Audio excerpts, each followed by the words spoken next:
FJ, Vinod, நீங்க ரெண்டு பேரும் worst performance.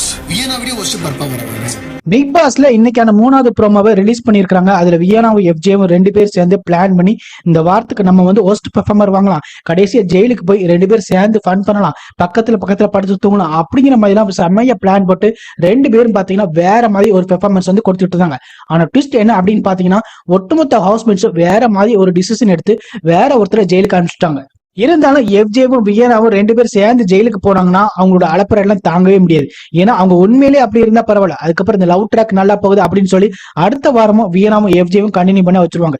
அது மட்டும் இல்லாம வீட்டுக்குள்ள இருக்கக்கூடிய ஹவுஸ்மேட்ஸ் எல்லாருக்குமே இது தெரிஞ்சிருக்கு, இவங்க 2 பேருமே வேணுக்குனே பண்ணிக்கிட்டே இருக்காங்கன்னு சொல்லிட்டு. அதனாலதான் ஒஸ்ட் பெர்ஃபார்மரா வேற ஒருத்தர் தேர்ந்தெடுத்திருக்காங்க. இந்த வீடியோ போறதுக்கு முன்னாடி நம்மளோட சேனலை சப்ஸ்கிரைப் பண்ணாதவங்க சப்ஸ்கிரைப் பண்ணி வச்சுக்கோங்க, லைக் போடுங்க, வீடியோ பாருங்க.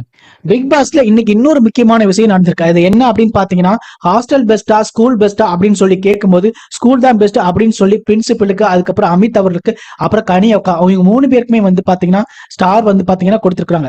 மேபி நெக்ஸ்ட் வீக்ல வந்து இவங்க 3 பேருமே கேப்டன்சி டாஸ்க்ல பங்கேற்பதற்கான வாய்ப்புகள் இருக்கு.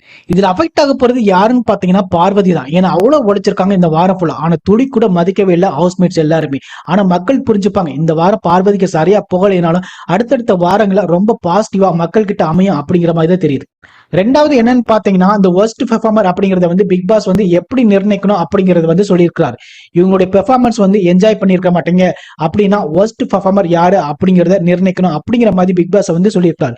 இதுக்கு முன்னாடி எல்லாம் அவர் எப்படி சொல்லியிருப்பாருன்னு பார்த்தோம்னா, இந்த வாரத்துடைய ஒட்டுமொத்த டாஸ்க்லையும் எல்லாத்தையும் சேர்த்து யாரு ஒர்ஸ்ட் ஆஃப் பெர்ஃபார்மன்ஸ் பண்ணது அதை நீங்க சொல்லுங்க அப்படிங்கிற மாதிரி தான் சொல்லியிருப்பாரு. ஆனா இன்னைக்கு பிக் பாஸ் எப்படி சொல்லியிருக்காரு பார்த்தோம்னா, இந்த ஸ்கூல் டாஸ்க்ல சுவாரஸ்யமா நீங்க பார்த்திருக்க மாட்டீங்க, என்ஜாய் பண்ணிருக்க மாட்டீங்க, அப்படிப்பட்ட ஒரு ஆளை செலக்ட் பண்ணி சொல்லுங்க அப்படின்னு சொல்லி ஒரு சில குறிப்பிட்ட சில வார்த்தைகளை சொல்லி அவர் பயன்படுத்தி சொல்லியிருக்காரு.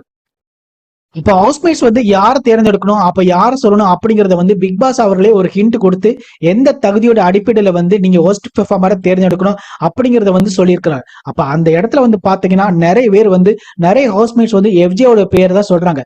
எஃப்ஜேவும் ஏத்துக்கவும் செய்யறாரு. எதுக்காகனா எஃப்ஜேவுக்கே தெரியும் நம்ம தப்பு பண்றோம் அப்படிங்கிறது அவருக்கே தெரிஞ்சிருக்கு. ரீசன் என்ன அப்படின்னு பாத்தீங்கன்னா, அவங்க 2 பேரும் ஜெயிலுக்கு போகணும், ஜெயிலுக்கு போனா ஜாலியா வந்து பேசிக்கிட்டு சிரிச்சுக்கிட்டு இருக்கலாம், இன்னும் கொஞ்சம் எல்லை மீறி கூட நடந்துக்கலாம் அப்படிங்கிறது அவருடைய பிளானும் கூட. இதுல ஆரோரோ, விக்ரம், வினோத் எல்லாருமே வந்து எஃப்ஜேவோட பேர் தான் சொல்றாங்க. எஃப்ஜேவை செலக்ட் பண்ணதுல தப்பும் கிடையாது, அது நமக்கே தெரியும். எஃப்ஜே தான் ஒர்ஸ்ட் பெர்ஃபார்மர் அப்படிங்கிறது. ஏன் அப்படின்னா வார்டனான பார்வதி மட்டும்தான் எல்லா வேலைகளுமே வந்து பெருசா எடுத்து செஞ்சுட்டு இருந்தாங்க. நம்ம எஃப்ஜே அவர்களை வந்து பெருசா எதுவுமே பண்ணல.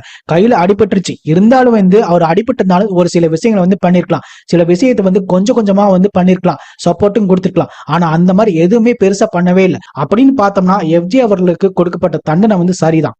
இதுல ஒரு சில பேர் பாத்தீங்கன்னா வியனாவோட பேர் சொல்றாங்க. இதுல எஃப்ஜே அவர்களும் வியனாவோட பேர் சொன்னதுதான் பெரிய ஷாக்கிங்கான விஷயம். அதுக்கப்புறம் கனி எல்லாம் பாத்தீங்கன்னா வினோத்தோட பேர் தான் சொல்றாங்க. அதுக்கான காரணம் என்ன சொல்றாங்கன்னா, இவர் வந்து எதுவுமே பெர்ஃபார்மன்ஸ் பண்ணல அப்படின்னு சொல்லி இருக்காங்க. ஒருவேளை இவங்களுக்குள்ள பேசிக்கிட்டு வியனாவும் எஃப்ஜேவும் ஒன்னா ஜெயிலுக்கு போக கூடாதுன்னு நினைச்சாங்களோ என்னமோ. இதுல எஃப்ஜேவோட சேர்த்து வினோத்தை ஒர்ஸ்ட் பெர்ஃபார்மரா தேர்ந்தெடுத்திருக்காங்க. இப்ப பிக் பாஸ் என்ன சொன்னாருன்னு பாத்தீங்கன்னா, சுவாரஸ்யமே இருந்திருக்காது அப்படின்னா என்ஜாயபிளா இல்லாத ஆளு ஆறு அப்படிங்கிற மாதிரி கேட்டிருக்காங்க. அப்ப வினோத்தோட பேர் தான் எல்லாருமே சொல்லியிருக்காங்க.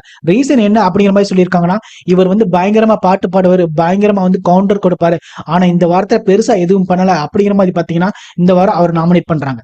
சரி, நீங்க சொல்லுங்க, இந்த வாரத்துல வந்து எஃப்ஜேவை தாண்டி வினோத் வந்து ஒரு ஒர்ஸ்ட் பெர்ஃபார்மரா இருந்தாரா இல்லையா அப்படிங்கறத வந்து கமெண்ட் பாக்ஸ்ல கமெண்ட் பண்ணுங்க.